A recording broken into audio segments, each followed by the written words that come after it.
All right, I have a 2006 Avalanche, and it's going into 4 low randomly. So a common issue with it is this selector switch just needs to be replaced.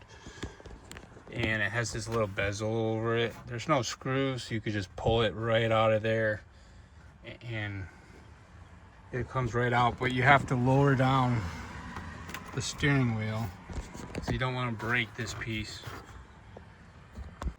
So I drove this to the parts store. It said service 4-wheel drive and it had air. Switched out the switch at the parts store, drove it back and drove an extra 5 miles, and the code didn't come up, or the error message saying service 4-wheel drive didn't display on the Prindo. So I'm assuming this is fixed, but if I give this back to the customer and he has an issue later, it would be the transfer case motor.